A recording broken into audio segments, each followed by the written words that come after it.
আল্লাহ বলে, বান্দা আমার মতো দয়ালু মনিব থেকে কে রে তোরে আলাদা করে দিল? মা গাররাকা, আরে বান্দা আমার থেকে কেন আলাদা হলি? আমি কি অপরাধ করেছি? সারাদিন আসমানে আলো দিয়ে আমি অন্যায় করছি? আজ আবার রাতের বেলা ঘুমের পরিবেশের জন্য অন্ধকার করে দিয়ে আমি অপরাধ করছি? মা গাররাক, এই যুবক, তোমার কাছে তোমার মালিক অপরাধ কি করছে বল না বেটা, বল। কেন সেজদা করলি না ভাইয়া? আল্লাহ তোমার কাছে কি অন্যায়টা করছে? কি অন্যায়, কি না দিছে মালিক? মা গাররাকা বিরাব্বিকাল কারীম, এটা আল্লাহর ডাক। আল্লাহ বলেন, বান্দা কে রে তোরে আমার থেকে আলাদা করল? কেন রে তুই আমারে ছাড়লি? আমি কি দোষ করছি? হাদিসের মধ্যে আছে, লাইসা মিন ইয়াউমিন ইল্লা ইউরাজু আলা নবী সাল্লাল্লাহু আলাইহি ওয়াসাল্লাম আমালা উম্মতিহি গুদওয়াতান ওয়া আশিয়াতান। শোনো যুবক, আল্লাহর নবী বলেন প্রতিদিন দুইবার, সকালে একবার, সন্ধ্যায় একবার, আমার উম্মতের আমল আমি রাসূলের সামনে ফেরেশতারা পেশ করে।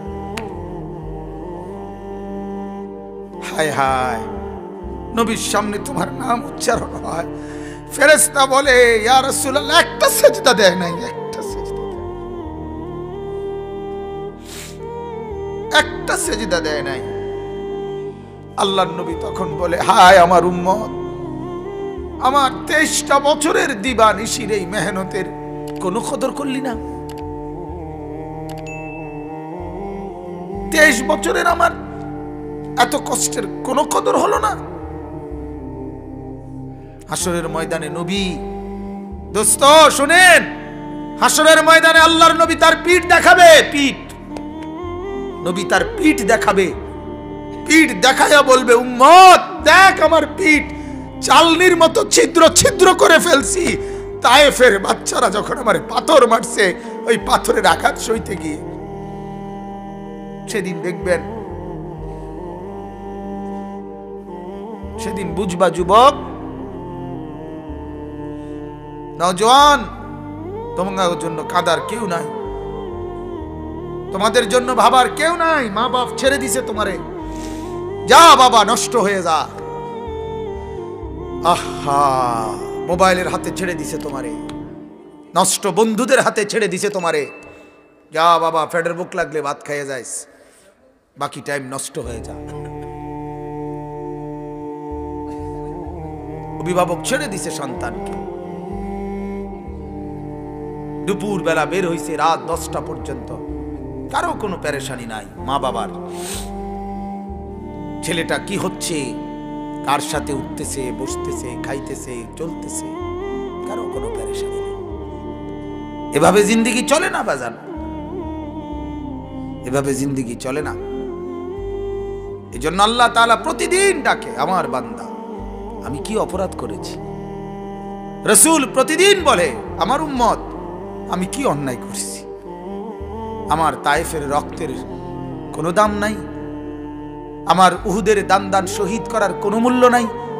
14 দিন আমি পেটে পাথর বেঁধেছি, আমার সেই পাথরের বাঁধা পেটের কোনো মূল্য নাই। আমি 3 মাস ঘরে চুলায় আগুন জ্বলে নাই, আমার সেই জীবনের কোনো মূল্য নাই। মুসলমানের ছেলেরা, মুসলমানের বাবারা, তোমরা তোমাদের আল্লাহকে চেনো, তোমরা তোমাদের রাসূলকে চেনো। মোবাইল দিয়া হইলো রবিকে চেনো, রাসূলের জীবনী শোনো, তাইলেও ফায়দা হবে। এই জীবন এভাবে নষ্ট করো না ভাইয়া। আল্লাহ আমাদেরকে বুঝ দান করেন, আল্লাহ আমাদেরকে কবুল করেন, আল্লাহ আমাদেরকে ফিকির দান করেন। অনেক যুবক বসছো মাশাআল্লাহ, আল্লাহ যত ছেলে বসছো, আল্লাহ তোমাদের ঈমান আমলের দৌলত দান করেন। এই কলিজাটা যদি একবার আল্লাহ পছন্দ করে তোমার, তো ওই দিলে আল্লাহ তাআলা ঈমান আমল দিয়েই দেবে। এজন্য তুমি আল্লাহর কাছে বলিও, আল্লাহ আপনি আমাকে আপনার জন্য গ্রহণ করেন, আপনার দ্বীনের জন্য গ্রহণ করেন। চলেন আমি যে আয়াত পড়ছি এই আয়াতে আল্লাহ তাআলা বলেন, সূরা আনফালের আয়াত, ইয়া আইয়ুহাল্লাযীনা আমানু। ওই পিছনে তাকায়ও না ভাইয়া, পিছনে তাকায়ও না, যে আসো আসো। ইয়া আইয়ুহাল্লাযীনা আমানু, হে ঈমানদারগণ। এটা আল্লাহর ডাক। কার ডাক? ইয়া আইয়ুহাল্লাযীনা আমানু, এটা আমার মালিকের ডাক। মালিকের এই ডাকে পৃথিবীর সবচেয়ে বেশি মায়া। সন্তান যখন, মা যখন সন্তানকে ডাকে, ওই ডাকে যেতটুকু মায়া, বাবা সন্তানকে ডাকলে যতটুকু মায়া, আল্লাহর কসম এই ডাকের মধ্যে গোটা পৃথিবীর সবচেয়ে বেশি মায়া এর মধ্যে। ইয়া আইয়ুহাল্লাযীনা আমানু, হে ঈমানওয়ালা। আল্লাহ বলেন, বান্দা তুমি কালেমা পড়েছ, তুমি নিজেকে মুসলমান পরিচয় দিয়েছ, আমি আল্লাহ খুশি হলাম, তোমার ঈমান গ্রহণ করে নিলাম। আমি আল্লাহ এই কারণেই তোমাকে ঈমানদার বলে ডাক দিলাম। এটা প্রমাণ করে যে আল্লাহ আমার ঈমান গ্রহণ করছে। বলেন আলহামদুলিল্লাহ।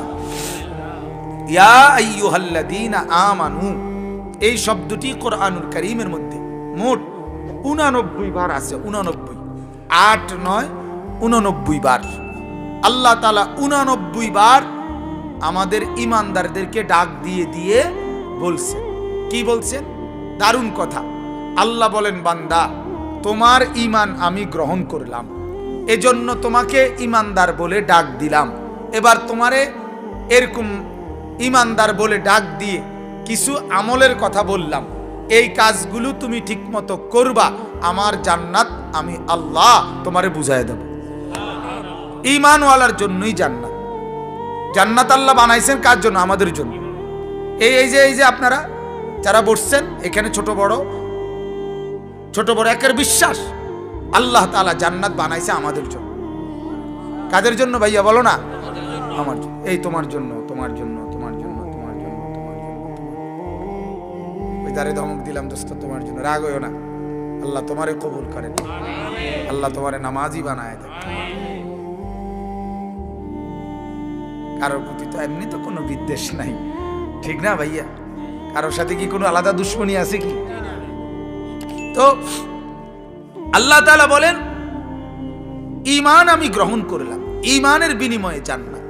যত লোক ঈমানদার আল্লাহ তাআলা বলেন আমার জান্নাত তোমাদের জন্য। সুবহানাল্লাহ। ঈমানবিহীন জান্নাতে যাওয়ার কোনো কি নাই, সুযোগ নাই। জান্নাতে যাওয়ার জন্য প্রথম শর্ত হলো কি থাকা? ঈমান থাকা।